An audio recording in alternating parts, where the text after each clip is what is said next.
et bienvenue sur eriminfo.com dans l'heure des questions, version musicale comme tous les samedis depuis le début du Ramadan.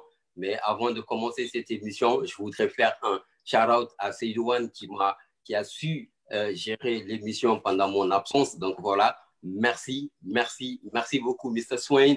Donc voilà, sans tarder, aujourd'hui, nous avons un très grand artiste, un très grand rappeur qu'on ne présente pas pour la diaspora, notamment pour le hip-hop galsen. Il s'appelle Elzo Jamdong. Elzo Jamdong, merci d'avoir accepté notre invitation. Bonsoir à toi. Bonsoir à toi, frère. Bonsoir aux autres frères. Et content d'être là ce soir avec vous.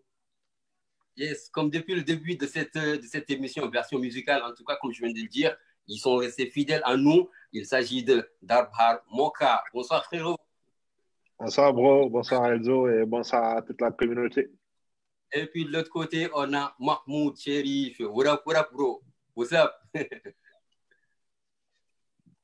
Hey, bonsoir, you. Bonsoir, la communauté. Ciao. Merci. Alors, Elzo, pour une première question, comment vous vivez-vous le confinement et le ramadan? Ouais, bah, le confinement, avant que le ramadan arrive, j'ai eu le temps de m'adapter au confinement. Donc, pour dire vrai, franchement, c'est le ramadan le plus simple que je passe de toute ma vie cette année. Ah ouais? Pour dire la vérité, ouais. Ok, pourquoi? Parce que bah, je suis tout le temps à la maison, je ne bouge pas. Donc, physiquement, c'est pas fatigant. Spirituellement, j'ai le temps de mieux pratiquer mon ramadan, honnêtement. Cool. Alors, Ouais. on vous connaît comme étant une bête de scène, un habitué des scènes. Ouais. Est-ce que ça vous manque? Oui, beaucoup. Cool. Alors, comment vous arrivez à gérer ça? Franchement, en écrivant, Ouais. en essayant ouais, de rester créatif malgré la situation actuelle Hmm. et de faire davantage de recherches, de prendre le temps. Je prends plus mon temps et avec mon équipe, on communique beaucoup plus en ce moment Hmm. et on prépare beaucoup mieux nos projets à venir, franchement. D'accord. Le planning est mieux ficelé qu'avant. C'est-à-dire qu'il y a le temps et tout ça. Voilà, même si on est sûr de rien, on ne sait pas, on sait que si on sort du confinement et que tout retourne à la normale, on sait par exemple quels sons on va sortir, quels sons on va clipper, on sait comment on va le clipper, de quoi on a besoin. Donc Ouais. on a juste pas les dates pour le moment. D'accord, je vois, ouais. Alors, Voilà. Ça nous a permis en fait de mieux prendre du recul sur nous-mêmes et pour mieux revenir, quoi. Cool. Alors, on va parler de votre premier projet qui est une mixtape, Ouais. le prix d'eau. Vous vous souvenez aujourd'hui, on est en 2020. Est-ce que vous vous souvenez des premiers retours de ce projet? Oui, absolument. Hein. Racontez-nous un tout petit peu. C'était en Ben, 2004. je m'en souviens comme si c'était hier. Ouais. Le projet est sorti le 20 décembre 2013, Yes. un vendredi soir. Et le samedi 21 décembre 2013, j'ai reçu c'est le jour où j'ai reçu le plus d'appels sur mon téléphone et de messages sur Facebook. Voilà, c'était un record. Tous Ouais. mes amis, toute ma famille me disaient que ma musique passait à la radio. Cool. Et beaucoup de gens du milieu hip-hop, enfin des fans qui commençaient à me suivre sur Facebook et YouTube, Ouais. m'ont envoyé des messages de félicitations, plein de commentaires, plein de bons retours, franchement. Et c'est là où la mayonnaise a bien pris, quoi. Et on aime ça, nous. Alors, une question avant de passer à à mes chroniqueurs Moka et Mahmoud. Quand on écoute vos albums, vos musiques, en tout cas, je veux dire, on peut identifier Elzo à partir de deux termes. Alors, à savoir, il y a le mot Topla qui revient tout le temps, et puis ensuite, il y a le mot free. Je rappelle que c'est le nom de vos 3 projets. Ouais. Et ça, alors, que représentent ces 2 mots pour vous? Alors, Free, pour commencer par Free, c'est que c'était mon premier nom d'artiste. Yeah. Ah ouais. Ouais. Avant d'opter pour le nom Elzo Jamdong, mon premier nom de rappeur, c'était Free E. Free E. Ouais, Free Elzo, quoi, en fait. Ok. Free E, donc Free E en anglais. D'accord. Et le mot Topla? Et Topla, ben, c'est la base de la base. C'est là d'où je viens, là où j'ai connu le rap, le hip-hop, la musique, là où je me suis fait, là où je suis né et j'ai grandi. Yeah. Super. Donc voilà, Topla, je parle qui est le verlan de Plateau. De Plateau, ouais. Un quartier de Dakar, c'est ça? Ouais, ouais. Cool. Alors, Moka, Mahmoud. Oui, Elzo, bienvenue. Et, oui, moi, je voulais faire une petite analyse sur tes dernières sorties, notamment sur le EP Antidote. Donc, qui est sorti il y a moins de 3 mois, il y a moins d'1 mois plutôt. Oui. Et il comporte 3 titres. On y retrouve le titre Antidote, on y retrouve justement Topla Zinedine, ainsi que Ngoma.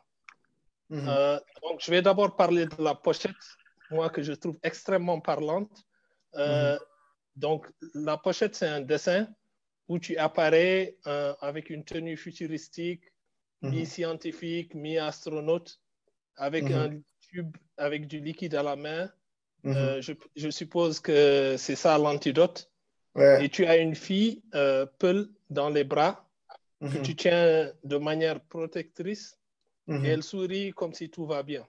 Je sais qu'elle est Peul parce qu'il y a des marques sur le côté, il y a des marques ethniques. Donc, ouais. Tu as les personnes et les 11. Voilà, les PC ou bien les 11, comme on dit. Donc, en fait, c'est une Jongoma et je suppose qu'elle symbolise l'Afrique, quoi. C'est ça.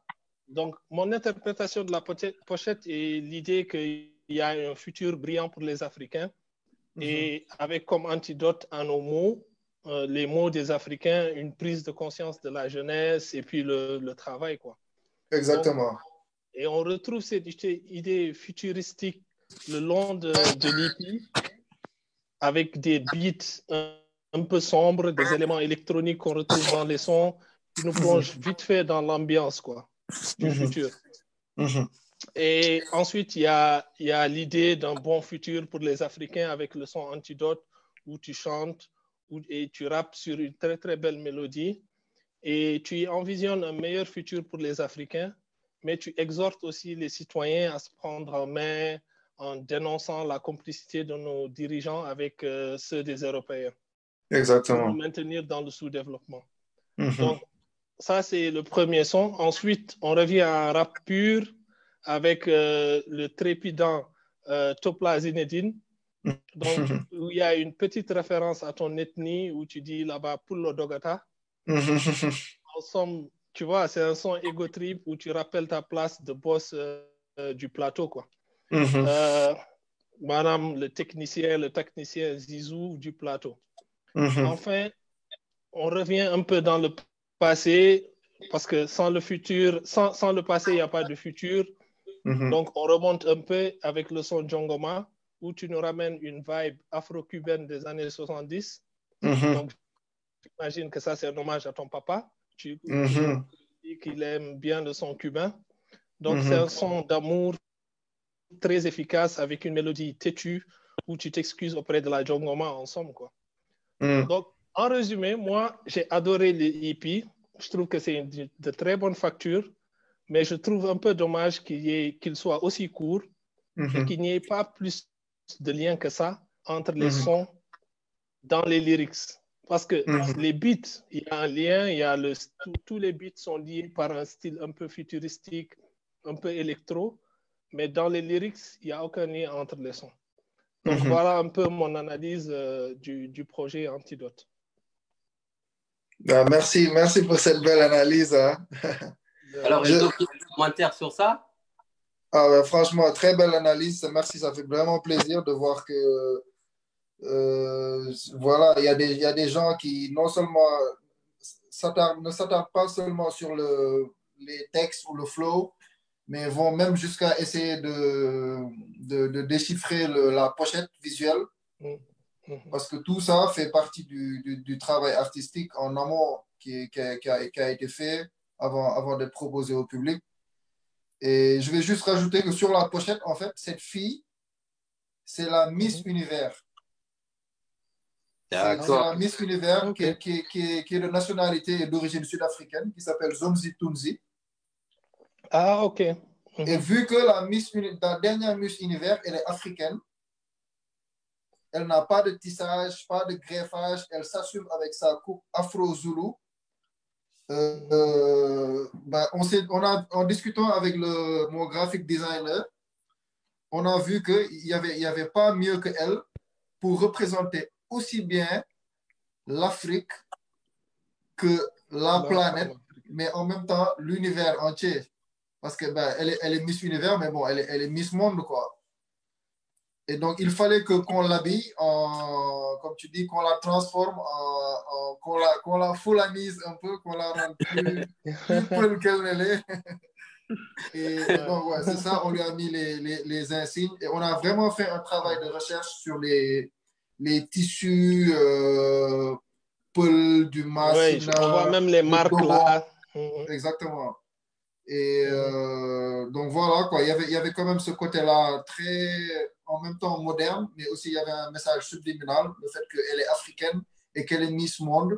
Ça montre que l'Africain ou même l'Africaine n'a pas besoin de se dépigmenter la peau ou de vouloir ressembler à une occidentale pour que le monde voit sa beauté et pour qu'elle puisse montrer sa beauté au monde. Donc, il y avait ce message-là qu'on a voulu exprimer à travers la pochette. Et sinon, bon, sur les sons, c'est vrai que je voulais... Le projet n'était pas prévu, franchement, avant le confinement. Je voulais je voulais partager quelque chose parce qu'en tant qu'artiste, on est forcément inspiré par la situation actuelle. Exact. Donc, normalement, je ne devais sortir qu'un seul morceau. Et voilà, l'inspiration est venue et je me suis dit, voilà, c'est des trucs qui sont venus en ce moment. J'ai envie de les partager en ce moment. Ça ne sert à rien de garder ça pour le prochain EP ou le prochain album. Donc voilà, quoi. On a voulu sortir un mini EP de juste 3 titres. Voilà, c'est vrai que dans le son Topla Zinedine, il y a une petite punchline qui parle de Corona. Quand je dis Dougou de Kiyop comme Corona, tout ça. Yes. Mais c'est vrai que ouais, le son Djangoma, il aurait pu sortir en décembre ou en janvier. Il n'a rien à voir avec la situation actuelle. Ça, c'est vrai. D'accord. Juste avant de passer la parole à Moka, le projet, il est disponible où exactement? Alors, le projet aujourd'hui, il est disponible partout. Il est sur toutes les plateformes de streaming, Deezer. Il est sur YouTube. Il est disponible partout, sur toutes les plateformes de streaming et d'écoute du monde entier. Yes, cool. Excuse-moi, Youssouf, avant que tu repasses la parole à Moka, je voulais rebondir un peu sur ce que disait Elzo. Tu reviens souvent, tu parles souvent d'africanité et tout ça. Et je vois que c'est un thème qui a commencé il y a un peu longtemps, depuis même le Free Dope, où il y a un son qui s'appelle Negro. Raison Nègre. Raison Nègre, voilà. Et ensuite, il y a le son avec Deep, une si longue lettre, qui est issu de ton album Fringdom, qui est un peu un hommage à Mariama Ba, où tu parles un peu des Noirs, en fait, du fait que les Africains ne sont pas très, très unis. Ensuite, plus récemment, dans ta mixtape Free Season 2, il y a un son qui s'appelle Rapping Time, où tu fais l'accent sur la relation des Africains avec l'Occident, et la vie même des Africains en Occident. Donc, et enfin, il y a le EP Antidote. Est-ce que le fait que tu vives en Europe a joué à t'ouvrir un peu les yeux sur nos réalités africaines ou c'est Ouais, juste... non, absolument. Absolument, absolument. Parce que quand je suis venu faire mes études en France, moi, c'est là où j'ai découvert, enfin, j'avais déjà entendu parler de Sankara, de Lumumba, etc. Mais c'est quand je suis venu en France que j'ai eu des amis burkinabés, camerounais, maliens, etc., qui me parlaient, eux, de comment ils ont vécu, comment ça s'est passé après les indépendances, et que j'ai vu que j'ai réalisé tout ce qu'on avait en commun, que je me suis vraiment plus intéressé à notre histoire, que je suis allé, moi, me documenter sur, tu vois, l'histoire de Sankara, de Lumumba, et même des Afro-Américains, donc Malcolm X, Martin Luther King, etc. Je ne sais pas si j'étais resté au Sénégal. Je pense que aussi, tôt ou tard, ça allait venir. Mais c'est vrai qu'en France, où tu es confronté au racisme directement, où tu es confronté à... Parce que tout ça, c'est des notions, tu en entends parler, mais tant que tu ne le vis pas vraiment, tu ne peux pas vraiment comprendre quand quelqu'un te parle de discrimination, de racisme, que tu te sens parfois... Ma première année, pour quelqu'un qui n'a jamais doublé une classe, qui avait tout le temps de bonnes notes et tout, j'arrive et première note, j'avais pas la moyenne déjà. Ça, c'était le premier choc de ma vie. Je me suis dit, non, mais c'est impossible, moi, je ne suis pas nul. Et je n'étais pas le seul, tu vois. Donc, on voyait que même à la fac, ben, on était victime de discrimination. Et ça, c'est des choses, même aujourd'hui, je sais, je peux en parler et je sais qu'il n'y a que des gens qui l'ont vécu comme moi qui vont le croire. Certains peuvent me dire, non, mais c'est juste que vous n'avez pas bien travaillé ou peut-être c'est pas le même système, etc. En fait, la discrimination, le racisme, tout ça, c'est des trucs vrais. Et donc, c'est pour ça que voilà, je me dis que je suis très bien placé pour en parler.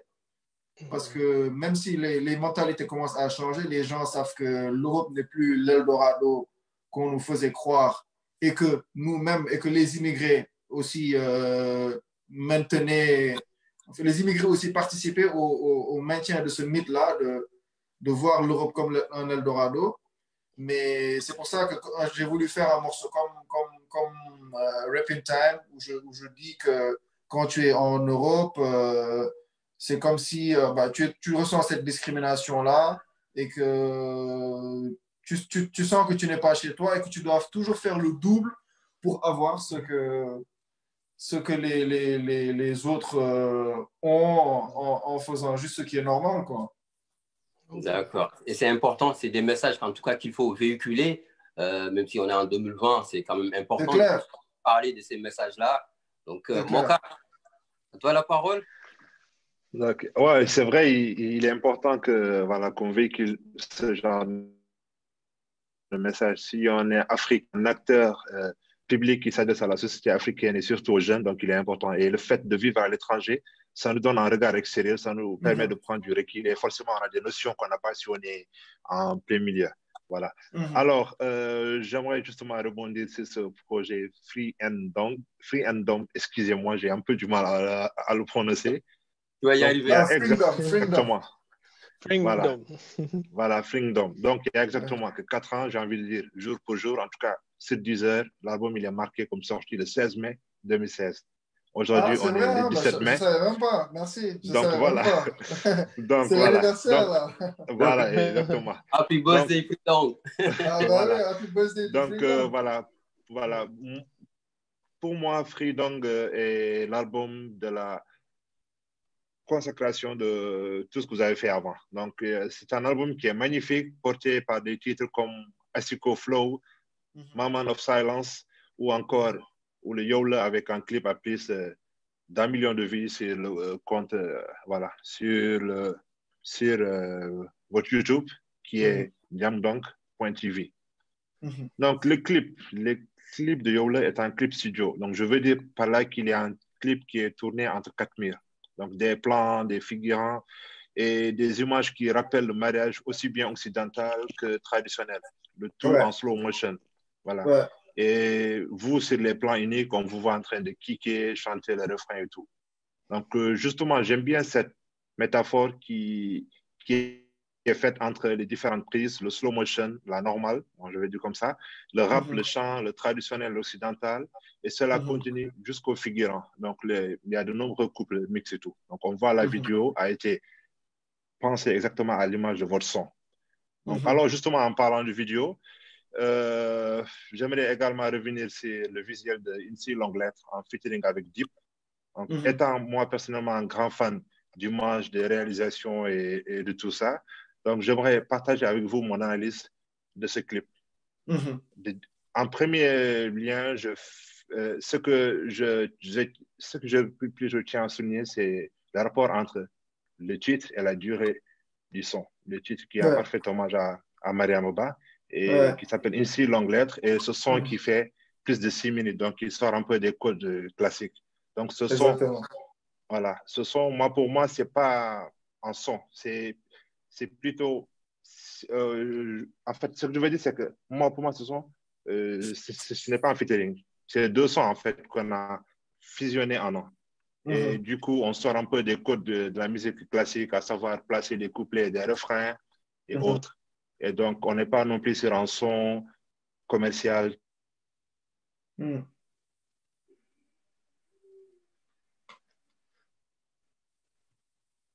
a perdu Moka. Ouais, je pense que Moka. On dirait qu'on l'a perdu. A un petit souci, voilà, c'est les aléas du direct. Hein. Ouais. Check le temps qu'il arrive. Alors, il parlait de. En tout cas, le son, le clip, il est super visuellement. On en parlait plus tôt avec Youssouf et Moka. On a vraiment kiffé. Et c'est de l'ordre du cinéma, quoi. Ouais, merci. C'est le genre de clip, en tout cas pour moi personnellement, dont je ne peux pas me lasser de regarder. C'est-à-dire, c'est le genre de clip que tu ne vas pas regarder qu'une seule fois. Ah, merci, ça fait plaisir. Moi, quand je l'ai vu pour la première fois sur Desus TV, c'était de passage en fait. Je savais le clip. Je dis, OK, Elzo, Deep. Je suis allé sur YouTube checker le clip. OK. Là, c'est du lourd. Bon, je m'excuse, j'ai un souci de connexion aujourd'hui, donc voilà, c'est un peu galère. Je m'excuse. Voilà, donc voilà, justement, en fait, j'étais en train de parler du son et je disais que ce son, il est fait pour les puristes, c'est pour les amoureux du game. Donc, c'est pas un son commercial, c'est pas un son qui est là juste, voilà, histoire de meubler. Non, c'est un son qu'on fait, voilà, on a envie de sortir des choses, voilà, de partager toute la générosité et l'amour, voilà, du game qu'on a. Et ce son, le clip aussi, il est vraiment à l'image du son. On a un scénario qui est pensé comme un film. Le clip, c'est comme un film. Déjà, avec les effets que vous avez utilisés pour voilà, faire un peu les effets des années 60, 70 et tout. Vous avez même fait l'effort de trouver des bagnoles de l'époque et tout. Sans parler des costumes et tout ça, et l'effet visuel qui est travaillé côté studio pour rappeler un peu ce côté old school et tout. Mais moi, ce qui a attiré mon attention, c'est le clip, surtout, c'est le fait qu'on vous voit en train de jouer comme des acteurs. On ne voit pas que comme des rappeurs. Il n'y a pas une scène où vous êtes là en train de rapper, en train de kicker, non. Parce que les clips, voilà, c'est fait pour que l'artiste attire toute l'attention, excusez-moi, toute l'attention autour de lui. Et là, sur le clip, voilà, on ne le sent pas. Donc, c'est fait vraiment pour, comme je l'ai dit, à l'image du son, c'est pour les puristes. Donc, vous avez voulu vous faire plaisir et faire plaisir à ce public qui est resté, voilà, scotché au son. Donc, voilà, donc je voulais profiter de cet anniversaire pour saluer le travail qui est fait et puis le travail sur le côté des visuels et dire un joyeux anniversaire à Freendom. Non, ça fait vraiment plaisir. Comme je sais qu'il y a des gens qui apprécient le travail qui n'est pas commercial, ça me donne envie de continuer à rester dans ce spectre-là parce que c'est des choses en fait qui nous tiennent à cœur, qu'on fait avec le cœur. On sait qu'au fond, il y a des gens qui nous ressemblent, il y a des gens qui ont été bercés par la même musique et qui sont attirés par les mêmes choses.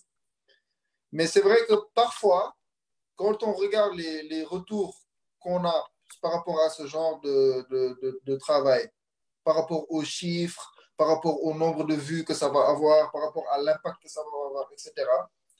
C'est ça qui fait que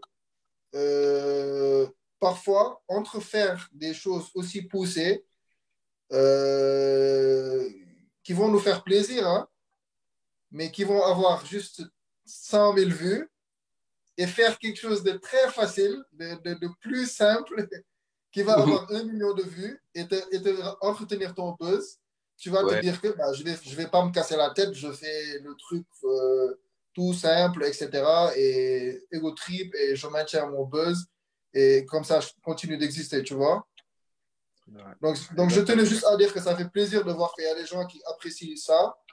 Parce que dans tous les cas, moi, personnellement, je sais que ce qui est important pour moi, c'est toujours d'équilibrer, en fait. D'équilibrer le fun et le rap conscient, le message et l'entertainment. Cool. Et je sais qu'il il y a des milliers de personnes comme Moka, comme Mahmoud, tout comme moi, qui vous écoutent et qui apprécient également ce que vous faites. Alors là, je voudrais qu'on parle de quelqu'un que moi je respecte beaucoup, que j'admire de par sa gentillesse et qui est dans le milieu. Il s'agit de DJ Vantavius. Yeah, Mohamed Moussa. Shout out, bro. Yeah, big shout out, Moussa. Voilà, je sais qu'il nous regarde en ce moment. Comment s'est faite la rencontre entre toi et DJ Vantavius? Bah, je salue mon gars Vantavius. En fait, c'est mon manager. Il organisait des soirées sur Paris. Ouais. Je pense qu'ils habitaient dans le même immeuble. Ils se sont rencontrés comme ça. Ou en tout cas, ils habitaient dans la même ville. Et ben, ils ont eu à travailler ensemble. Vantavius était DJ pour les soirées de mon manager Yann. Et c'est comme ça que la connexion s'est faite. Et tous mes concerts, tous mes concerts en Europe, je ne dis même pas à Paris seulement, en Europe, c'est lui qui m'a accompagné, qui a été mon DJ. Exact. Voilà, je voulais donc vraiment, gros big up à Vantavius. Qui fait un très bon travail que j'ai déjà reçu en rime croisée. Donc voilà, personnellement, c'est comme ça que je l'ai connu. On m'a parlé de DJ Vantavius, je pense pour la première fois. Je ne me rappelle plus c'était qui. On m'a dit, il y a un DJ mauritanien qui accompagne Elzo. Je dis, OK. Je dis, bah, faudra que je l'aille dans le croisé. Donc voilà, c'est comme ça que je l'ai rencontré. Il est venu, je rappelle qu'il était d'ailleurs avec nous lors des RMI Awards au mois de janvier. Il était encore là, présent. ouais. Yes. Mon gars, c'est d'ailleurs lui qui m'a contacté pour la première fois pour me dire, ouais, Elzo, il a sorti un projet, tout ça, là, tout. Et tout. Donc voilà, c'est lui qui nous a mis en contact avec vous. Je tenais à le dire. Donc voilà. Il y avait juste une dernière chose. Shout-out à lui. Hein. Yes. Non, il est revenu, mon cas. Je me suis dit, Elzo, tu me corrigeras si je fais une faute. En Wolof, on dit Lujot Yomb, c'est ça? Lujot Yomb, ouais. Yep, Lujot Yomb. Je me rappelle qu'il y a 2 ans, je pense, on était entré en contact avec vous, avec votre équipe, en tout cas avec Liane, qui est votre manager, en contact avec Seydouane. Finalement, ça n'a pas pu se faire parce que, à cause de votre planning, vous deviez aller à Dakar et tout ça. Et aujourd'hui, ça s'est fait naturellement. Je tenais en tout cas à vous remercier toute l'équipe de Elzo Diamdong. Donc, nous, on aime bien des gens comme ça. Non, on est ensemble. Merci à vous, on est ensemble, frère. Ouais. Moka ou Mahmoud? Alors, oui, on a parlé de Didier Vantavius avec qui on fait un gros up et tout. Donc, juste on rappelle qu'il est mauritanien. Et Elzo, nous sommes sur un média aujourd'hui qui est mauritanien. Bon, c'est un média qui est panafricain, mais on va dire mauritanien. Donc, la majorité du public, des internautes qui nous regardent, ils sont tous de la Mauritanie.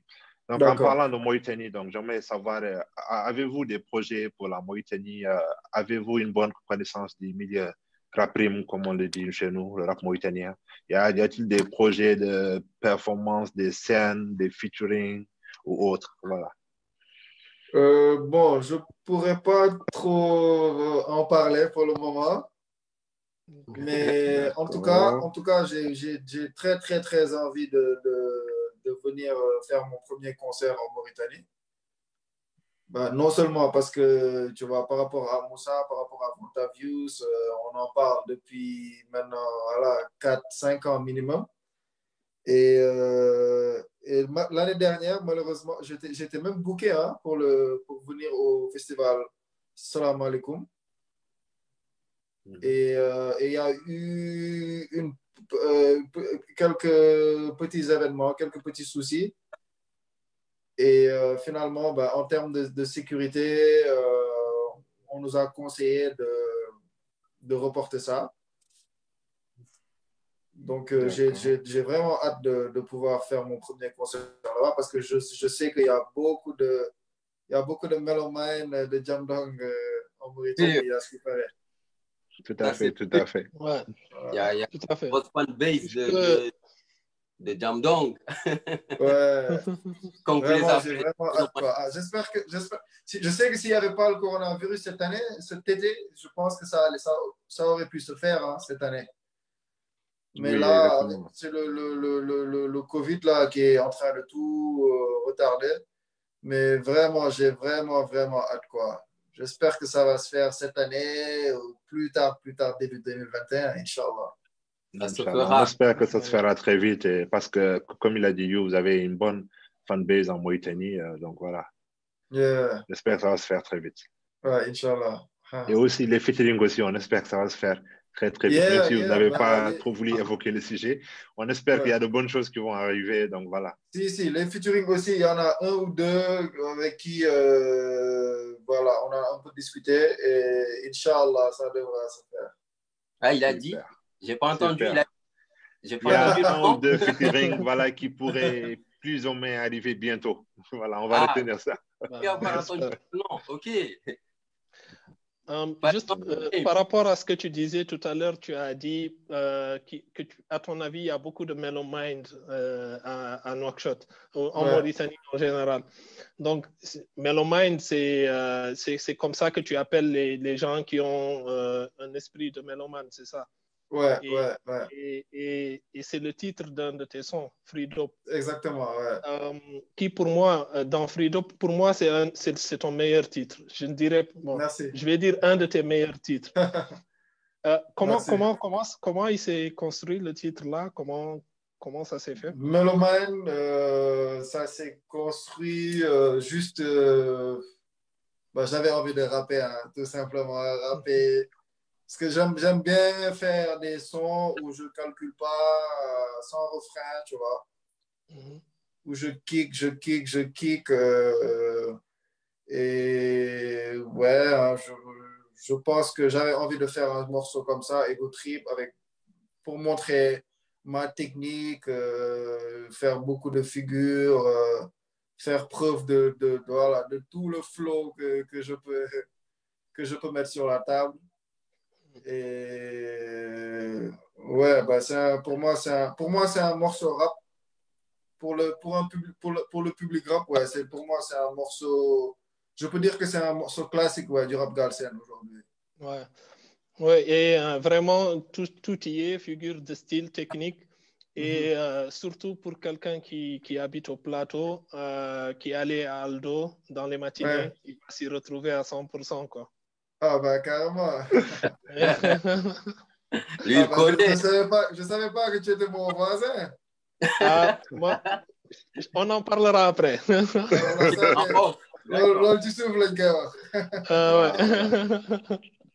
Les voisins se sont retrouvés, hein? Ben oui. Ah ouais. La plupart, Elzo, la plupart de tes sons, de tes prods en tout cas, sont composés par Mr. Thier, qui est beatmaker. Est-ce que vous sollicitez autant Mr. Thier, c'est pour avoir une identité musicale propre à vous ou c'est comment? Ouais, non, en fait, c'est mon pote, donc ça se fait naturellement, quoi. Ça se fait naturellement. Quand il fait une instru, j'ai la chance d'être l'un des premiers à écouter et tout ce qu'il fait.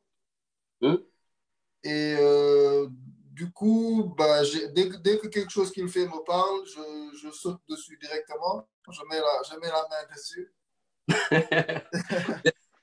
T'es le premier servi, on va dire. Voilà. Et bon, à côté de ça, c'est que il a tout fait hein, pour moi. Moi, je pense qu'aujourd'hui, même si je fais carrière, c'est en grande partie grâce à lui. Parce que quand tu n'as pas à côté de toi quelqu'un qui peut mettre en valeur ce que tu écris, ce que tu crées, même comment tu chantes, quelqu'un qui ne sait pas bien mixer ta voix, soit ça ne va pas marcher comme ça devrait et ça va te pousser à arrêter. Ou alors, tu sais qu'en fait tu es bon, mais que c'est le gars qui ne sait pas bien mixer, donc où ça te donne envie d'arrêter. Ou alors tu penses même que tu n'es pas bon. Si tu n'as pas le gars qui sait bien traiter ta voix, qui sait bien mixer, ou qui te donne les instrus sur lesquels tu es plus à l'aise, tu vois. D'accord. Donc moi, je pense que si je n'avais pas Mr. Thier, à l'époque où j'ai décidé de me lancer dans le rap à 100%, peut-être que j'aurais fait des choses juste moyennes et ça n'allait pas marcher plus que ça. Et j'allais me dire, bon, le rap, de toute façon, ça ne marche pas. Moi, je vais continuer à chercher un taf et aujourd'hui, j'en serais pas là, tu vois. Donc j'ai eu beaucoup de chance quoi, qu'il ait été là à côté de moi, à mixer tout ce que je fais. Si on sort un album de 16 titres, sachez qu'il y a minimum 16 autres qui ont été jetés à la poubelle, tu vois. Ah ouais, quand même. Donc ça demande vraiment quelqu'un d'impliqué dans ce que tu fais pour pouvoir t'aider à construire une carrière, quoi. Ok, donc voilà, Donc lui, je peux pas le payer, quoi, lui. Comme on De toute dit à façon, Wallon. tous mes gars, franchement, Mr. Thier, Yann, Vontavius, franchement, pour moi, c'est de la chance. Parce qu'au début, on est juste des potes et il y a un Elzo qui est passionné, enfin, on était un groupe déjà, Jamdong. Ouais. Et plus on avançait, aujourd'hui, je suis le seul du groupe Jamdong qui continue à 100% dans la musique. D'accord. Donc, il a fallu vraiment le soutien sans prix de tous ces amis-là qui étaient autour de moi, qui s'engageaient, qui donnaient de leur temps, de leur énergie, de leur argent, de leur connaissance, de tout pour me pousser vers le haut, quoi. Cool. Donc c'est très, très important, tu vois, ça, c'est très important à souligner qu'on n'est pas là, on n'arrive pas là où on est, on n'y arrive pas seul, quoi, on y arrive en équipe, en Tout à famille. fait. Donc, en fait, vous êtes une team et vous n'êtes que la partie visible de cet De l'iceberg, c'est iceberg. ça. C'est Voilà, tout à exactement, c'est fait. ça. Les gens, il y a des fois, ils oublient ça, en fait. Ils pensent juste que la personne qui est là, qui pose, voilà, c'est elle qui est au début et à la fin de toute la création, alors qu'il faudrait une team, il faudrait un acolyte, et c'est important que cet Carrément. acolyte soit également ce beatmaker, parce que c'est lui qui vous suit. Des fois, c'est lui qui pousse votre son vers une direction, et d'autres fois, c'est lui qui vous suit par rapport à la direction que vous empruntez. Donc, c'est important d'être bien Exactement. entouré et d'avoir toute la team autour. Exactement. Exactement. C'est vrai. Elzo, quand je vous dis ton album est dans les bacs, le mien est sur les poignets, ça vous fait penser à quoi? Si, si, ça c'était le bracelet de Freedom, ça. Yeah. Ça, c'était le premier album. Ouais, ouais. Ben, c'est Yeah. l'album dont on parlait, là, où il y a Yaoula, Une si longue lettre, Asiko. Exact, on va parler de Asiko plus tard. Moi, je voudrais souligner en tout cas cette démarche que tu as pu faire. On sait qu'aujourd'hui, beaucoup d'artistes qui essayent de contourner tout ce qui est piraterie et tout ça. C'est une grosse bataille pour les artistes. Alors, d'où est-ce qu'était venue cette idée que je trouve de grande classe, moi? Bah, je te jure, j'ai juste vu un pote qui est venu avec un joli bracelet. Je croyais que c'était tu vois, les trucs comme ça, de basketteurs, là. Même là, j'en ai un, là. Tu vois, les petits bracelets comme ça, où il y a des couleurs et tout. Ouais, exact. Je pensais que c'était ça, et il me dit non, c'est ma clé USB. Je lui dis, ah ouais, quoi? Et je regarde, je vois que c'est une clé USB. Et le soir même, je suis allé regarder en Chine où on peut commander des bracelets USB comme ça. Je me suis dit, ça va être mon album, c'est sûr. Ah ouais. Chaque jour, je priais que j'espère qu'il n'y avait pas un autre artiste qui avait déjà la même idée que moi. Sinon, je crois que j'allais pas sortir l'album, je pense. Si quelqu'un l'avait fait avant moi. Ouais. Comme quoi, les idées, elles arrivent de partout. Et là, c'est tellement fortuit que ton ami soit venu avec la clé. Mais je te jure. Et que ça tombe sur le moment où tu voulais sortir l'album, quoi. Ouais, et c'est un rappeur, hein, c'est un ami rappeur. Bon, Ah ouais. il n'a pas d'album, donc il ne m'en voudra pas. Il ne pourra pas me dire que je lui ai volé son idée. Parce que lui, il avait juste comme ça pour ses sons ou je ne sais pas, ses fichiers. Il s'appelle Emo, Momo Fall. Je ne sais pas si vous le connaissez. Il y avait un rappeur qui s'appelle Emo, qui rappait en français. Je ne sais pas si vous le connaissez. Vers 2014, il avait sorti une mixtape. Il commençait à se faire un nom. Mais bon, après, il a arrêté. Aujourd'hui, il travaille. Il n'est pas du tout dans la musique. D'accord. Et bon. Mais autre chose. Mais pourquoi tu as utilisé la clé? Je veux dire, tu vois, l'industrie du disque, maintenant, on ne sort plus de CD. La plupart des choses partent à travers le streaming. Donc, est-ce que qu'est-ce qui t'a obligé juste à trouver une idée? Parce qu'on a vu que d'autres ont eu d'autres idées aussi pour sortir leur album. Bien sûr. Qu'est-ce qui t'a... Ouais, bah, parce qu'il fallait, on savait que si tu fais des CD, tu vas en vendre quelques-uns et dans une maison où il y a peut-être 5 personnes qui pourraient acheter chacun un album, ben, il y en a juste un qui va acheter le CD et tous les autres vont copier et mettre sur leur téléphone, leur MP3, etc. Donc, il fallait trouver quelque chose qui va donner envie. Et c'est ce que le bracelet a fait parce que tu voyais dans une même maison, tu avais 2, 3 grands frères et sœurs. Chacun voulait avoir son bracelet au poignet et montrer que bah, moi, je suis fan de Elzo, j'ai mon bracelet. Parce que c'était nouveau et il y avait ce sentiment de... Il y avait une valeur ajoutée, quoi. Exact. Oui, tout à fait. Et pour aussi bien remettre les choses au sein de leur contexte, on était en ce moment en 2016 et c'était les albums clés USB. Donc, venir avec un bracelet clé USB, ça faisait une petite touche qui était plus originale et Exactement. qui était aussi plus innovante. Et Elzo, justement, en parlant de ça, on a envie de dire que le nerf de la guerre de la musique aujourd'hui, c'est le digital. Donc, on le voit, vous avez un site web, donc Elzo, jamdong.com ou jamdong.com, je ne sais plus trop, en tout cas, je recommanderais aux gens qui nous écoutent de vous suivre sur le site web. Sur le site web, on voit que le digital est vraiment mis en avant. Voilà, il y a une biographie qui est très riche et à l'ensemble aussi de vos albums, les projets mixtapes et puis autres. Donc, en se disant que le nerf de guerre aujourd'hui, c'est le digital, qu'est-ce que vous pensez faire pour augmenter cette visibilité? Je l'ai dit dans le sens où sur votre chaîne vidéo de YouTube, bon, on a quelques clips qui sont à 1 million de vues et la plupart des vidéos sont vraiment bien en deçà de ça. Donc, qu'est-ce que vous pensez apporter de plus ou bien faire de plus par rapport à la visibilité sur ce côté pour qu'il y ait plus de digitalisation, j'ai envie de dire, de vos sons? Bon, je pense qu'il faudra être plus productif en termes de vidéos. Moi, je pense que pour me critiquer moi-même, hein, les 2 dernières années, j'ai été très productif en termes de son, audio. Mais je pense que je n'ai pas sorti assez de clips par rapport au début, par rapport à 2014-2015. Donc, je pense que ça va aider à booster peut-être ma chaîne YouTube. Mais sinon, pour tout ce qui est Instagram, Twitter, etc. Je pense que ça va par rapport au contexte du Sénégal. Mais pour moi, le gros boost, ça va être les collaborations internationales.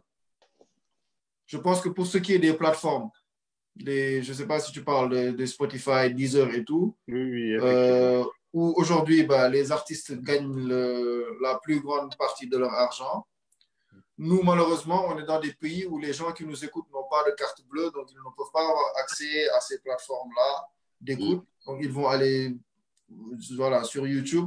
Les utilisateurs de Deezer augmentent petit à petit. Récemment, il y a Apple Music qui est arrivé au Sénégal. Pour le moment, c'est gratuit pendant 6 mois. Donc, les gens commencent à s'y mettre, mais petit à petit. Parce que culturellement, nous, on n'a pas cette habitude-là de streamer ou d'acheter des albums qui ne sont pas physiques. Mais je pense que en faisant des collaborations internationales, ça va nous ouvrir d'autres publics qui vont venir streamer.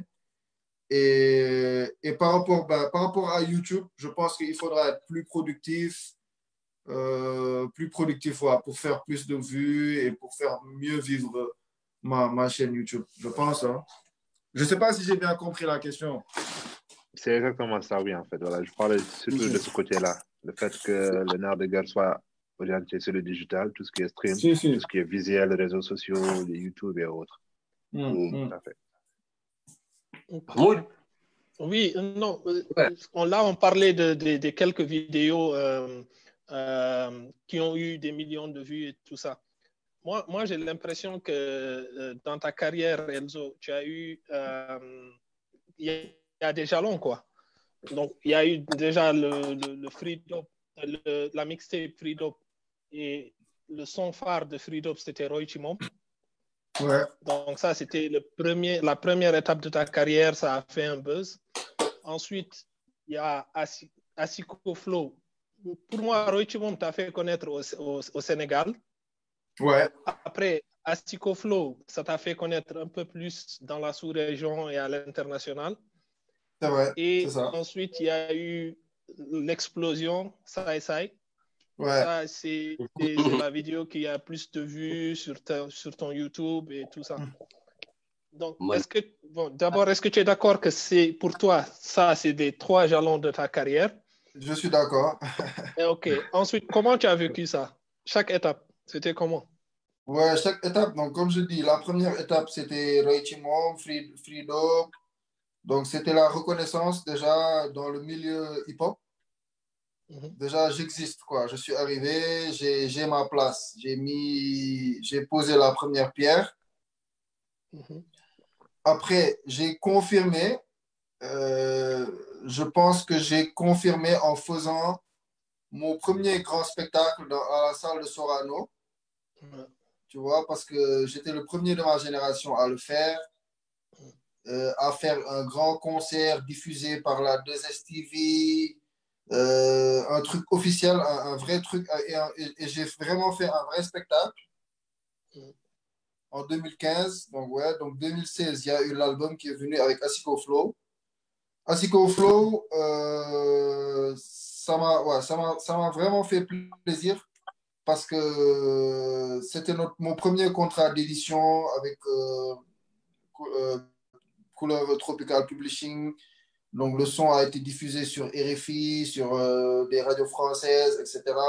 Il a été même intégré dans une compilation 20 ans de couleurs d'Afrique de Claude Iciard, tu vois, sachant ce que Claude Iciard représente en Afrique culturellement.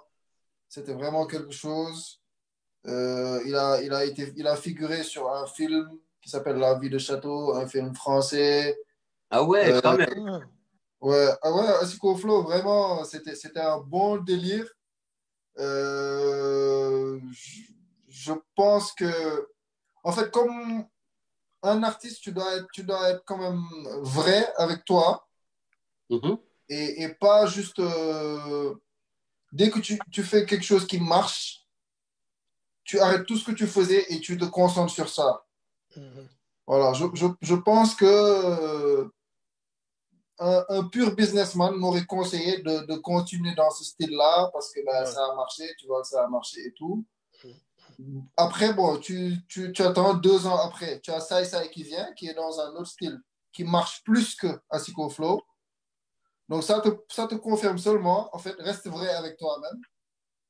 Parce que tu ne peux pas courir après 2 lièvres, quoi. Dès que tu fais quelque chose, ça marche, tu te dis, c'est ça le bon truc, je l'ai trouvé. Tu risques de passer à côté d'autres choses, en fait.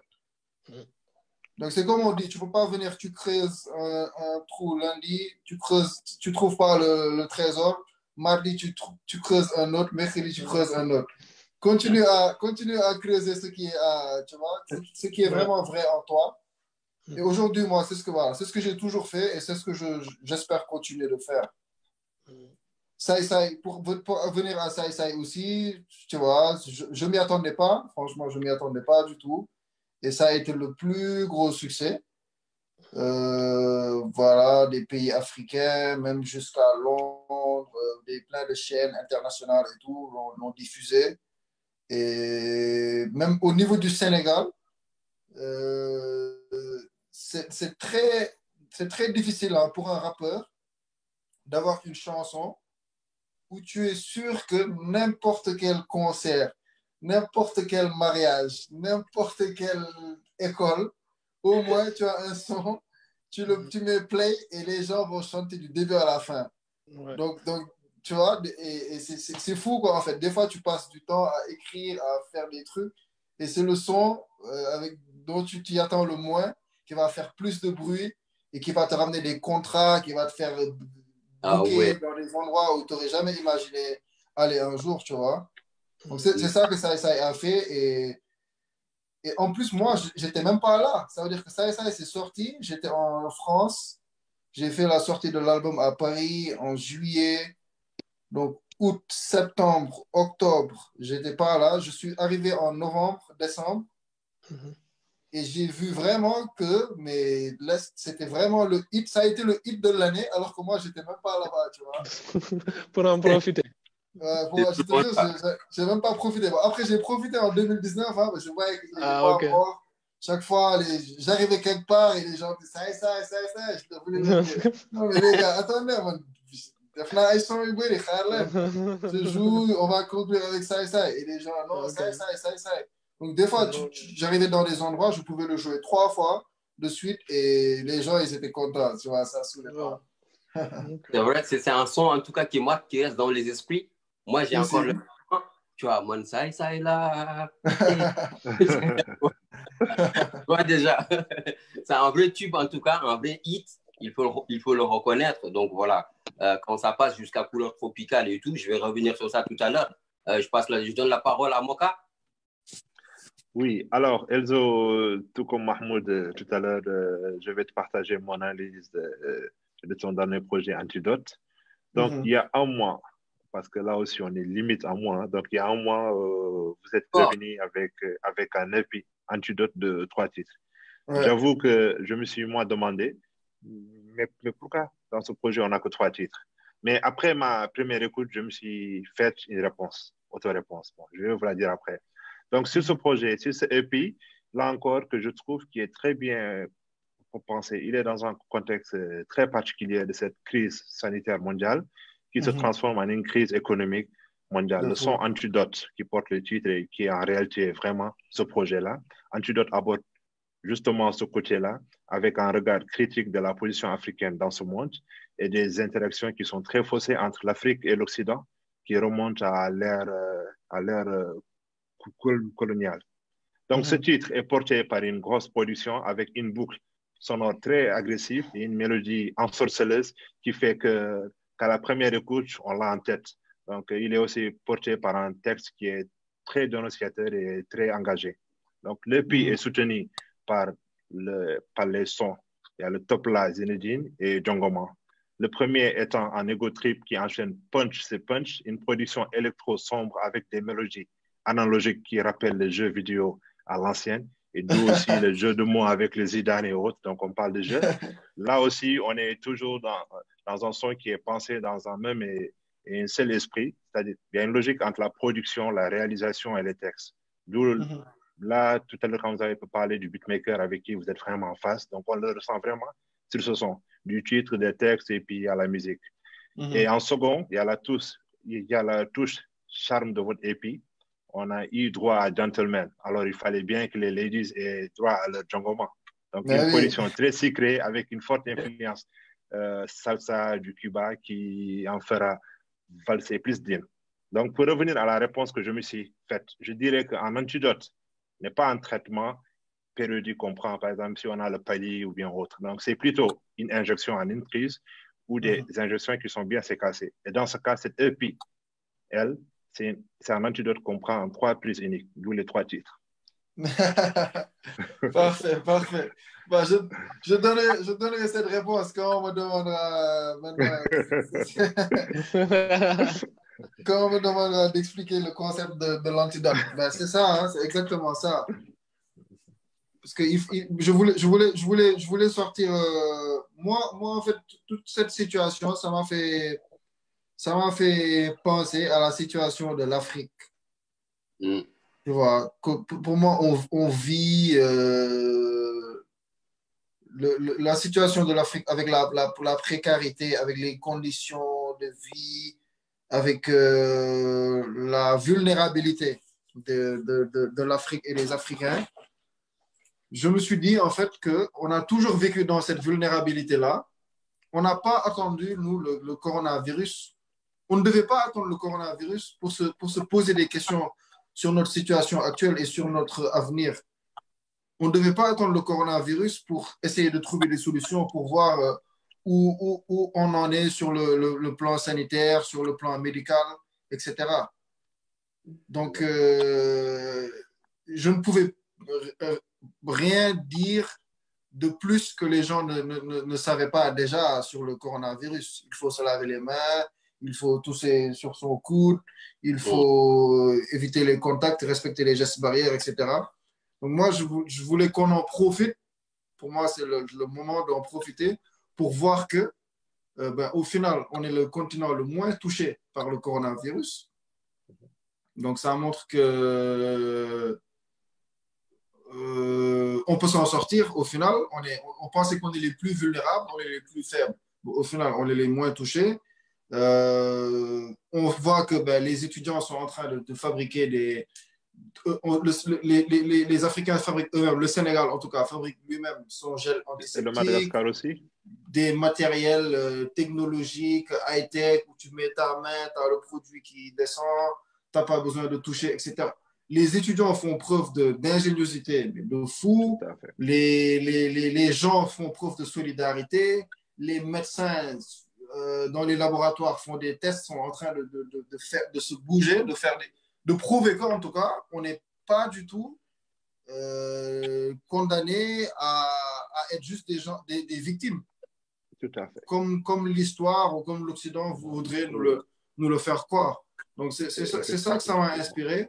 Et je me suis dit qu'en gros, l'antidote face à tout ça, c'est comme je l'ai dit dans le son, Djogundo Ligue Tifula, qu'est-ce que moi c'est un antidote? Se lever tous ensemble et travailler main dans la main et prendre notre courage à 2 mains. Pour moi, c'est ça l'antidote.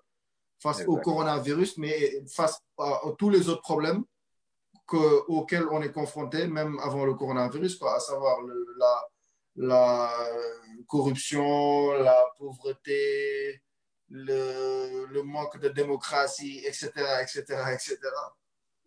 Tout à fait, oui. C'est exactement ça, en fait. Parce qu'en Afrique, on a vraiment un rapport qui est très faussé avec les Occidentaux.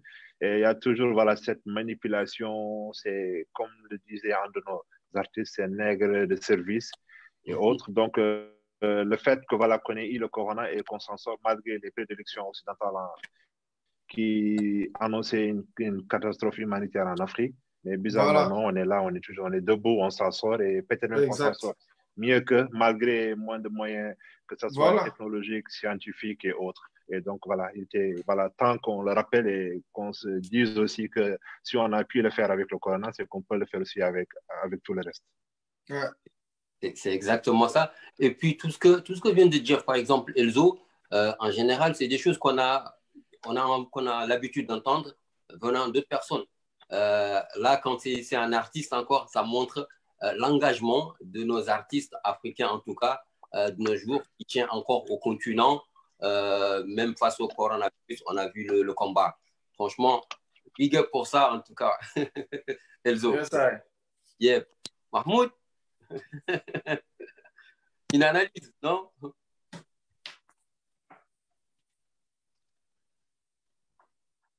One check, Mahmoud. Il est là Alors, ou pas? bon, étant donné que Mahmoud a un petit souci de connexion, bah, faut croire que c'est à chacun son tour. Donc, Elzo, il y a un point que j'aimerais aborder vite fait avec vous.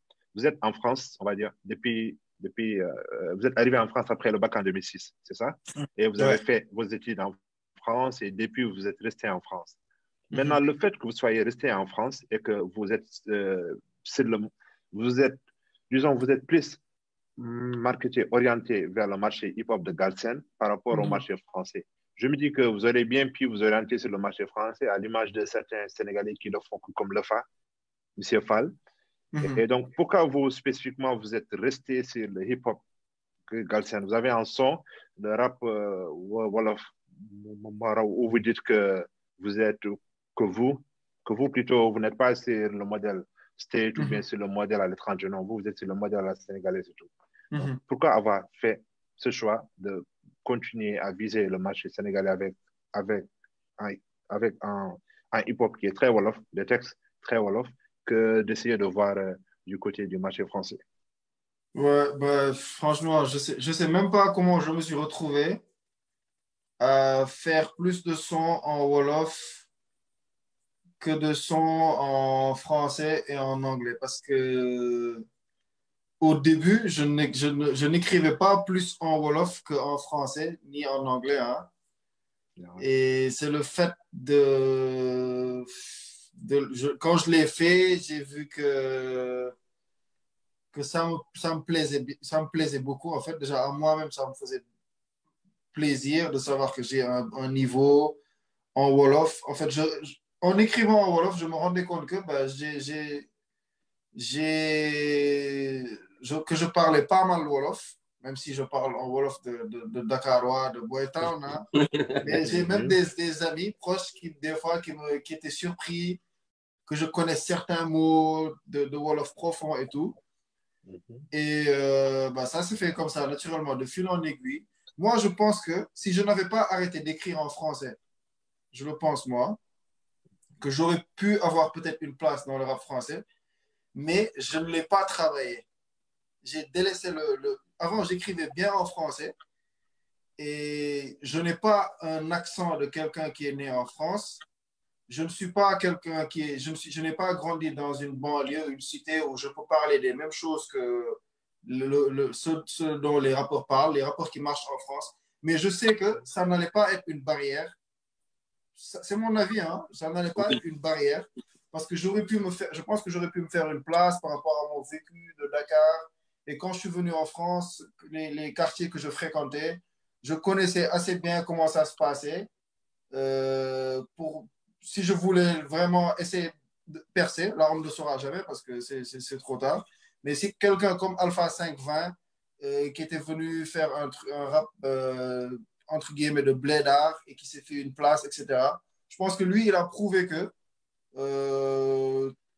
malgré l'accent, malgré là où tu as grandi et tout, tu peux te faire une place et te faire accepter si tu es vrai et que si tu rapportes quelque chose d'original, quoi. Moi, je pense que j'aurais pu avoir ça et bah, je ne l'ai pas travaillé. Je suis resté longtemps sans écrire de texte en français, sans rapper en français. Du coup, j'ai perfectionné mon flow en Wolof et bah, je suis devenu de plus en plus connu au Sénégal et tout. Du coup, c'est devenu plus sérieux. Donc, le premier réflexe aujourd'hui, ça devient de chanter en Wolof. Et voilà, bah, c'est pour ça que je me suis concentré sur le marché Galsen, hein. Alors, moi, je partage entièrement votre avis. Je pense en tout cas, de ce que je connais de vous, vos flows, vos techniques, les beats, la composition, la façon de poser et tout ça, le chantier aussi qui est très tendance. En fait, quand je vous écoute, je me dis que si ces textes étaient faits en français, je pense aussi comme vous que vous auriez pu avoir une vraie place Ouais. dans le marché français. Mais bon, comme vous avez dit, vous avez opté pour un autre choix, donc du coup, on ne saura jamais. Ouais. Voilà. Et toujours dans cette même logique, dans votre son, c'est le dernier EP, il y a un son sur lequel voilà, vous dites que vous avez étudié, que donc, j'espère que vous aurez pu être un président. Et en sachant que vous êtes venu en France encore une fois en 2016, vous avez fait le bac, après le bac, vous avez un master en commerce. Pour vous, le fait de souligner ce passage, à chaque fois, j'ai l'impression que vous le soulignez et on voit que vous vous exprimez très bien, vous êtes bien à l'aise et tout. Vous pensez que faire les études, ça a été plus un point d'honneur ou bien vous vous dites que faire les études, c'est vraiment quelque chose qu'il faut faire si on a une opportunité. Contrairement à plein de rappeurs que je vois qui sortent un discours du genre, oui, au lycée, je me suis rendu compte que j'étais bon en rap, du coup, j'ai balancé les études. Il y a pas mal de rappeurs qui ont ce discours-là. Et vous, avec votre groupe à l'époque, vous avez sorti deux projets, 2009 et 2012. 2009, vous étiez encore étudiant, donc vous êtes allé au bout après cela. Ouais.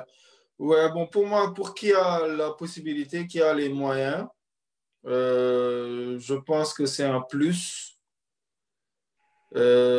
Parce que ça te prépare, quoi. Pour moi, l'école ne va pas t'apprendre. Il n'y a pas meilleure école que l'école de la vie, ça c'est sûr. Donc, l'école va te préparer à affronter la vie, à savoir comment avoir de la méthodologie par rapport au domaine dans lequel on va s'investir.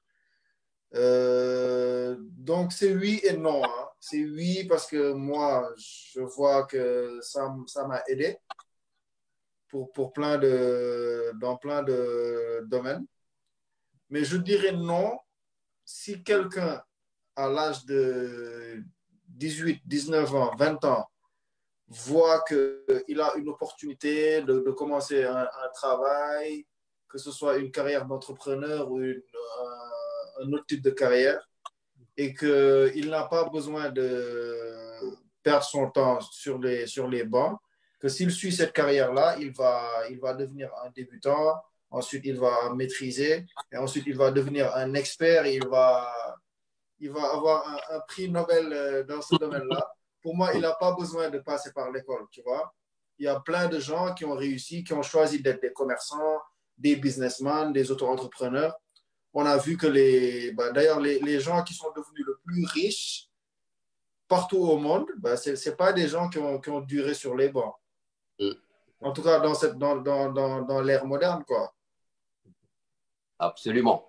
Que ce soit voilà, Steve Jobs, Bill Gates, Zidane, Jordan, c'est tous des gens qui sont, tu vois, c'est pas des gens qui ont des doctorats, c'est pas comme ça qu'ils sont devenus milliardaires, quoi. Exact. Alors, on va passer aux questions des internautes. Si tu es prêt, Elzo, on y va? Let's go. Alors, j'ai pas mal de questions sur le hip-hop mauritanien, notamment le rap mauritanien pour être plus précis. Alors, j'ai une première question de Yvan, le Baron, qui est un rappeur mauritanien. Je rappelle que je salue au passage déjà. Alors, lui, sa question, c'est quelle image vous avez du rap mauritanien? Est-ce que Quelle image vous avez du rap mauritanien? J'ai une image qu'il existe, qu'il est là, que les jeunes kiffent. Après, je ne connais pas. En termes de business, je ne sais pas jusqu'où c'est allé. Ok.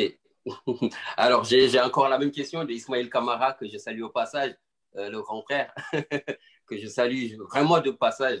Alors, sa question, c'est connaissez-vous le rap mauritanien? Si oui, qu'en pensez-vous? Ouais, je connais vraiment de loin, quoi, parce que comme j'ai jamais vécu là-bas et à part deux, trois potes, tu vois, dont Moussa Vontavius. J'ai pas eu trop de fréquentation mauritanienne qui m'ont vraiment introduit au rap mauritanien. Pourtant, quand j'étais à la fac à Poitiers, j'avais un pote, Bokar, il l'écoutait tout le temps, mais j'ai même oublié quoi, les groupes. Je me souviens quoi, que lui, il écoutait beaucoup Jamin Teki et j'avais même oublié ça. Il a fallu que l'autre jour que je fasse un live sur Instagram, qu'il y ait un ancien membre du groupe que j'ai appelé par hasard et il m'a expliqué et tout. Et je me suis souvenu que j'avais un coloc qui écoutait ça à l'époque, tu vois. Diamanteki. Voilà. Sinon, Ah, j'ai vu, mais je connais pas, je me rappelle pas du nom. ouais. J'ai vu un gars qui rappait en français, mais les clips étaient très propres, le son était très bon. Je suis très désolé, j'ai oublié le nom, mais c'était un C'est pas featuring grave. avec Viviane. Ah, c'est d'accord. overdose. Pardon? Overdose. Overdose, c'est? Overdose. Ok. Moi, je Allez, pense qu'il pense plus à Taleb. Le son avec Ah, Viviane qui a encouragé notre équipe nationale de football. Exactement, C'est c'était ça? pendant la Coupe Voilà. d'Afrique ou la Coupe. Voilà. Ouais, Voilà, ouais, voilà. si. Voilà. Son blas, c'est Taleb, là tu mords. que je shout Ok. out. Alors, j'ai une autre question pour le hip-hop Galsen.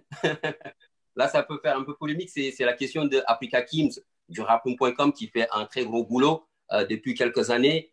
Donc voilà, big up à toi, frérot. Alors lui, sa question, c'est que pensez-vous de certains rappeurs, que pensez-vous de la visite de certains rappeurs au palais pour demander des sous? Alors, je ne sais pas s'ils sont allés là-bas pour demander des sous. C'est le président qui les a appelés pour parler, comme il a reçu plein d'autres, des communicateurs traditionnels, des journalistes, etc. Et si je comprends bien, Fou Malade a profité de l'occasion pour soulever l'histoire du Fonds des cultures urbaines. J'ai l'impression que c'est comme ça que ça s'est passé. Sur Arumbeda, c'est ça? Ou dans Non. Arumbeda ou pas? Non, en fait, en sortant du palais, ils ont fait une sorte de conférence de presse. Ah, d'accord. Tous ceux qui étaient reçus, on leur a posé des questions. Donc, il a dit qu'il en a profité pour parler du fond. Et moi, je pense que, sachant que ce n'est pas tous les jours qu'on a la chance de rencontrer le président, même si ça peut être déplacé, hein, d'être convoqué pour parler d'une maladie qui est en train de menacer tout un pays, d'en profiter pour parler d'un problème qui concerne tous les rappeurs, toute la culture urbaine. Moi, je pense que si ça concerne tout le monde, tous les rappeurs, toute la culture urbaine, ça ne me dérange pas. OK. Si les gens qui ont la chance d'être en face du président, ils plaident au nom de tout le monde et que dès qu'ils sortent de là-bas, ils font de telle sorte que tous ceux qui sont concernés vont être au courant et vont savoir quelle démarche il faut faire pour jouir de nos droits, parce qu'il s'agit de nos droits. Moi, ça ne me dérange pas. Moi, ce qui me dérange, c'est que tu ailles voir le président pour ton propre compte et que tu dises que tu représentes Elzo Jamdong, que tu représentes Nitdoff, que tu représentes, etc., je ne sais pas qui et qui, alors que tu ne le fais que pour toi-même. Ça, c'est pas honnête, j'avoue. C'est pas crédible. Alors, j'ai une autre question de Fadel Kamara, d'Adidelf, que je salue aussi. D'où est-ce que vous est venue l'idée du clip style rétro des années 70 avec Deep? C'est l'un de mes meilleurs, lui, il dit. Ah, merci. Ben, en fait, le son s'appelle donc Une si longue lettre, qui est inspiré du roman de Maria Moba. Et moi, dans l'album là, il faut dire que l'album Freedom, il y a beaucoup. C'est le thème qui revenait le plus, c'était le fait que l'ennemi de l'Africain, c'est l'Africain avant personne d'autre. Donc, dans le son, moi, je dis que c'est l'Africain c'est ton frère africain qui va être méchant avec toi, qui va aller voir le marabout pour te jeter des sorts. Li ñu sonal mooy fu sori la ñuy jéem a bale di fàtte jàngoro ñuy sax suñu buntu gaale bale devant chez toi avant de parler des ordures qui sont devant chez le voisin. Donc, ça, c'était l'idée de base du son. Donc, sachant que Dip et moi, on est deux artistes de la même scène, on collabore ensemble.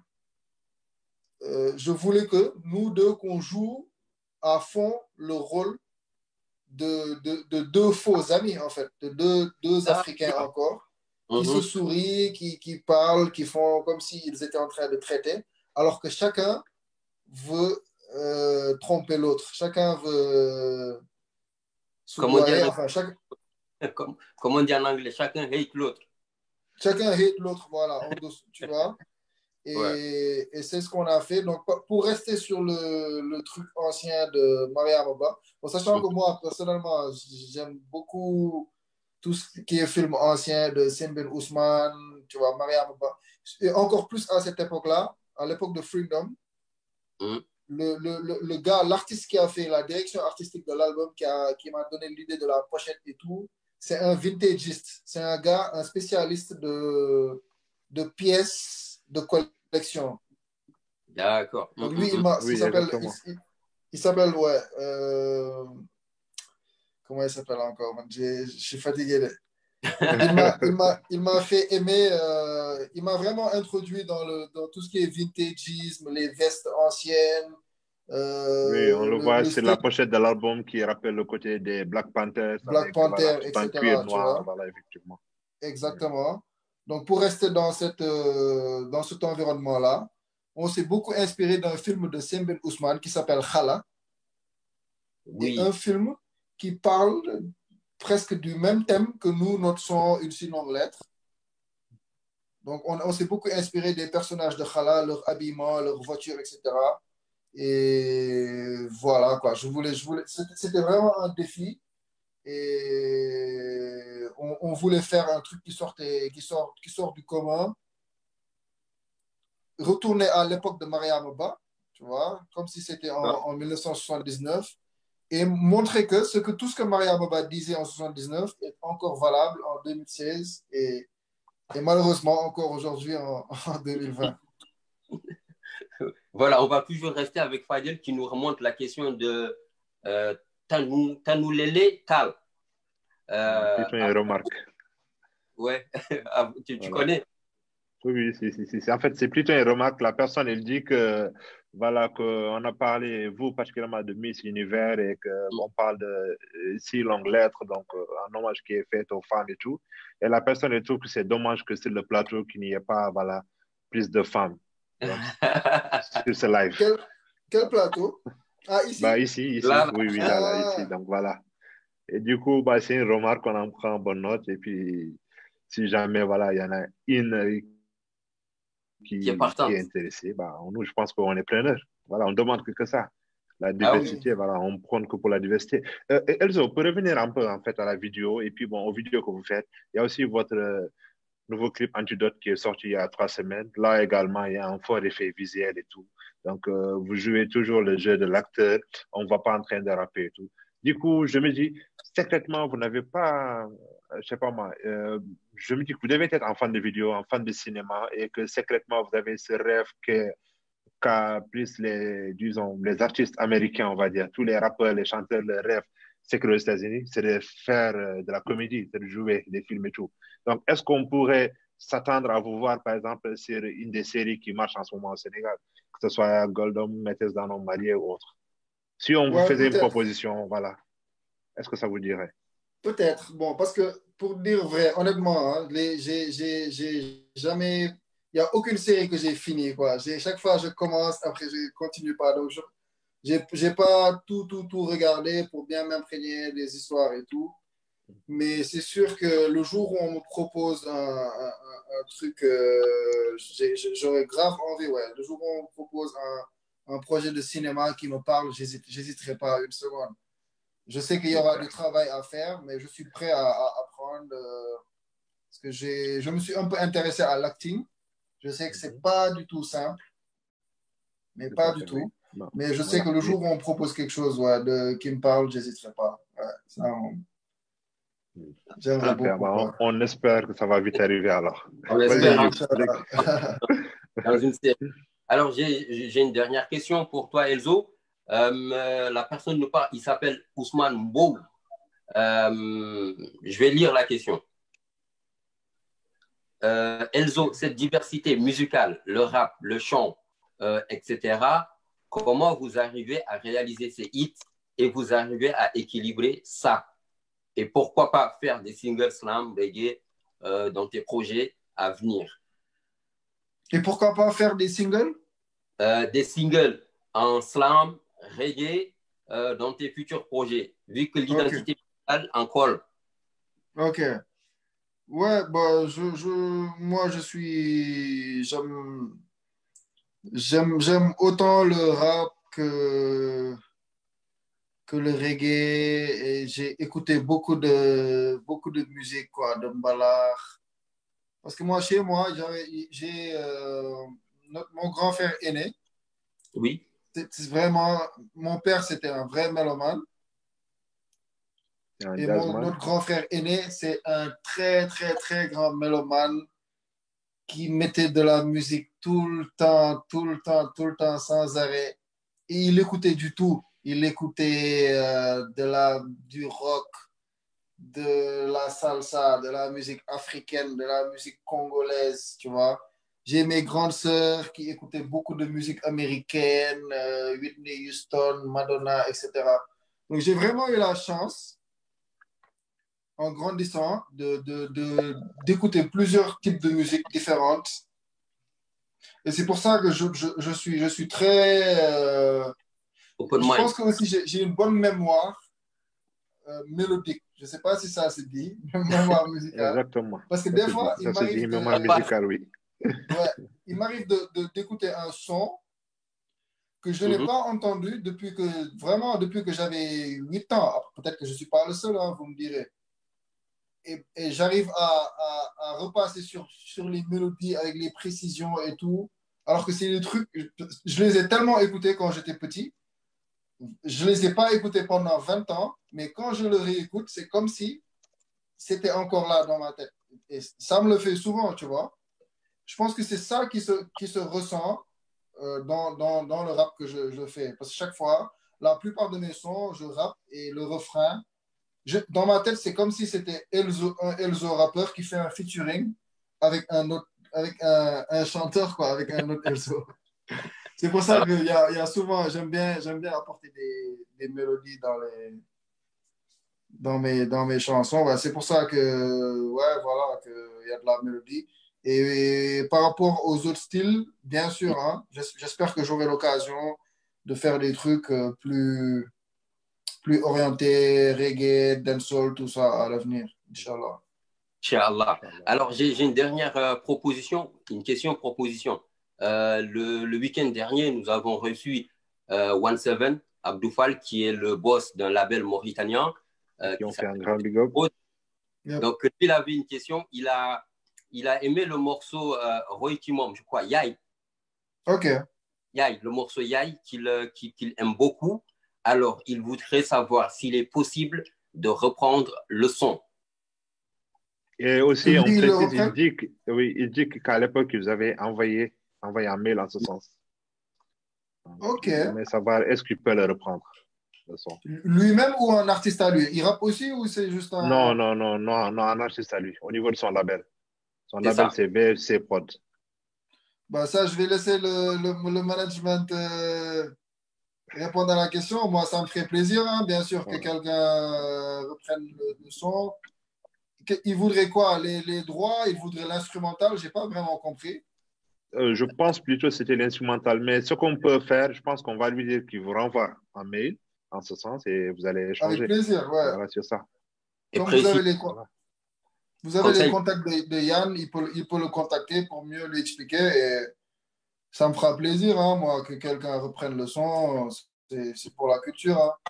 Ah ouais. C'est clair. Surtout que moi, j'ai vu quelques covers.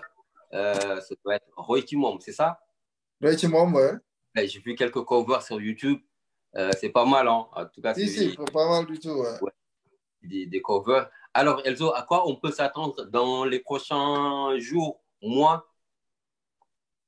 Bon, à de la nouvelle musique, hein. Il y aura du nouveau, Inch'Allah. Et c'est sûr que quarantaine ou pas quarantaine, il y aura de la musique, ça c'est sûr. Yes. Il y aura des vidéos et des sons. Après, par rapport à la quarantaine, je ne peux pas encore savoir par rapport aux tournées et qu'est-ce qui va se faire. On est encore en mode pause pour le moment parce qu'on ne sait pas encore en termes de risque qu'est-ce qui est faisable ou pas. Exact, exact. Elzo, est-ce que c'est envisageable, vu qu'on a eu un album LP Antidote, est-ce que c'est envisageable qu'on ait un album LP Antidote, Antidote une version longue? Oui, c'est envisageable. Bah, on serait très plein. De toute façon, vous nous avez habitués. Je vois, il y a Free Saison 2 en 2019, là en 2020, Antidote, peut-être en 2021, c'est Antidote, puis en version LP.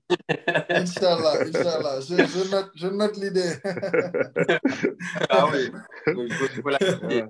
il faut noter. Bah, on arrive au terme de cette émission. En tout cas, Elzo, nous, on est très contents de te recevoir. Ça nous a très content aussi. plaisir. Et on te souhaite en tout cas plein de bonnes choses, beaucoup de succès dans ta carrière. Et la question que je voudrais te demander, quel artiste tu voudrais voir sur ce plateau la semaine prochaine? Ils sont toujours là, Diamanteke, ou pas? Ouais, ils sont toujours là, ils sont en Belgique. Oui, ils sont toujours là. Voilà, j'ai oublié son nom, mais j'ai parlé avec eux en Belgique d'ailleurs. Lui, j'aimerais bien le voir ici. Parce que lui, il a beaucoup de choses à dire, lui. Ah ouais, ok. Donc, Diamanteke, si vous nous écoutez, l'invitation est lancée. Ouais. Bon, à qui tu voudrais avoir la semaine prochaine ici? Alors, avant d'en arriver voilà, à la question qui je voudrais en profiter pour remercier Elzo encore une fois. Non, merci à toi, Moka. C'était un débat très intéressant et voilà, ça m'a fait plaisir. Et je le rappelle, Elzo, c'est un rappeur, comme je dis, c'est un kicker de malade. Yep. Allez l'écouter, allez le streamer. La meilleure façon, encore une fois, de soutenir nos artistes, c'est qu'on achète leurs produits, allez le streamer, il est disponible sur toutes les plateformes. Nous, quand on a une émission, ce qu'on fait, c'est on passe 10 heures sur Spotify, on achète, on écoute et tout, donc on ouvre des comptes. Donc voilà, la meilleure façon de soutenir nos artistes, c'est de consommer les produits de nos artistes. Merci. Il a aujourd'hui une chaîne YouTube qui est très documentée. Il y a des vidéos. Il n'y a pas de raison que les vidéos des artistes français et américains décollent alors que les vidéos de nos propres artistes ne décollent pas. Donc, allez streamer, allez regarder, allez liker. Alors, pour l'émission prochaine, moi, j'aimerais bien voir ici Hamza O'Brien. Oh, ok. Alors, Hamza O'Brien, t'es attendu, frérot. C'est quand tu veux, en tout cas. Alors, moi, c'est lui que je voudrais voir, c'est... moi, j'ai envie de redeem, voilà, aller en Jamaïque. Donc, je voudrais avoir Soulja Ems, par exemple, qui est un très bon artiste reggae qui vit à Bruxelles. Donc, Soulja Ems, si tu nous écoutes, je t'envoie l'invitation. Elzo Jamdong, dernier mot? The last word. Paix sur vous, les frères. Merci encore. Merci à DJ Vontavius. Merci à Yann d'avoir fait le lien. Et voilà, j'espère qu'on se reparle, qu'on va se voir en vrai bientôt. Que le coronavirus va dégager rapidement et qu'on puisse se voir en concert très bientôt, Inch'Allah. Yes, en tout cas, franchement, je tenais à remercier encore une fois de plus à DJ Vantavius pour tout ce qu'il a fait, en tout cas pour nous, et tout ce qu'il fait pour Elzo Jamdong, notamment à Liane, qui est votre manager, qui est très à l'écoute, qui a su garder en tout cas contact avec nous depuis Ian. C'est Ian. Ian, ouais, Ian. Ah, ok, moi j'ai mis un L. Ian, excusez-moi, hein, Ian. Non, tranquille, tranquille. Ian que nous remercions, voilà, qui a su garder le contact avec nous depuis 2 ans maintenant. Donc, shout-out à lui, shout-out à DJ Vantavius. Et puis, un mot pour Mahmoud qui nous a finalement malheureusement quittés pour des raisons techniques. C'est dommage en tout cas. Lui, il avait pas mal de choses à dire sur notamment, vous avez parlé tout à l'heure du film. Lui, il nous a parlé du film hier, en tout cas. Je me rappelle hier, il nous a parlé du film par rapport à Incy Langlais, qui a été une interprétation, en tout cas, qui a été jouée dans un film, il nous a dit. Donc, on attendait qu'il soit là pour qu'il nous en parle. Malheureusement, ça n'a pas pu se faire. Bon. Malheureusement, on est en direct et c'est du live Internet, donc il y a les aléas de la connexion et du live, donc on s'excuse. Yes, c'est des choses qui arrivent, j'ai envie de dire. Pas de souci, pas de souci. Par contre, si le son a été passé dans un film, j'aimerais bien savoir c'est quel film ça. Non, en fait, je pense qu'il disait que le clip s'est inspiré du film, comme vous l'avez dit. Donc, il avait remarqué, il avait une analyse qui allait en ce sens. Voilà. Ah, d'accord, ok. C'est peut-être moi qui n'ai pas compris. En tout cas, voilà, il nous en dira davantage. Merci de nous avoir suivis. Et puis, je vous donne rendez-vous la semaine prochaine, le samedi prochain. Ciao out à tout le monde. Yes, sir.